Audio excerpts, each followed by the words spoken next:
arbitre pour grand match. C'était l'arbitre de la finale de la Coupe du Monde 2014. C'est un arbitre qui a laissé un très bon souvenir, bien sûr, à l'équipe d'Allemagne.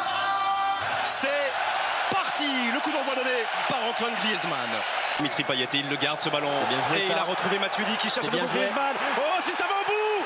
Et la première frappe de cette rencontre sortie par Manuel Neuer. Ce n'est pas terminé pour l'équipe de France. Après cette première tentative Griezmann et en retrait, il n'y avait pas trop de possibilités, un peu moins de monde. Il y a le feu là, il y a le feu dans la défense allemande. Avec la reprise de Can. Là, il y avait grande tension et grande pression pratiquement dans les 6 mètres du Goloris. En demi-finale et face à Manuel Neuer. C'est Dimitri Payet et c'est directement ou presque sur Manuel Neuer. Il en faut beaucoup plus évidemment pour perturber ce qui est sans doute le meilleur gardien du monde. Il y a Özil et il y a la tête de Samuel Umtiti.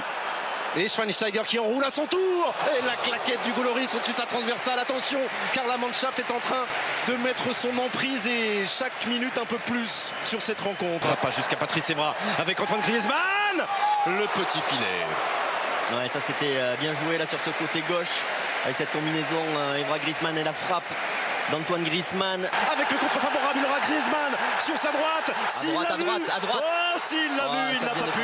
Il n'a pas pu frapper. Retour de Vedes. Ouais, c'est magnifique ce que fait Vedes là avec toute la rage parce que là il y avait une super situation pour les Français. Griezmann tendu, c'est parti. C'était pour la tête de Patrice Evra. Can. Oh, il n'a pas pu frapper Sissoko. Qu'est-ce qui se passe? Qu'est-ce qui s'est passé? Penalty. Mais derrière c'est quoi?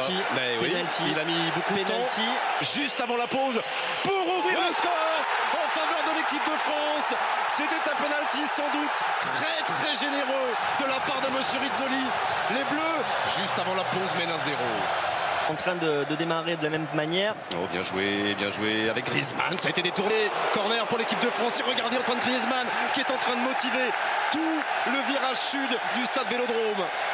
C'est de chercher une tête ou un pied dans cette surface. Neuer, Griezmann, Antoine Griezmann qui profite de l'erreur allemande et qui à la 72e minute vient offrir un second but aux Bleus. Encore un doublé, son 6e but dans cet Euro. Griezmann est tout en haut et les Bleus pour l'instant ont un orteil au final. Évidemment, ils vont tout donner les Allemands avec cette première frappe.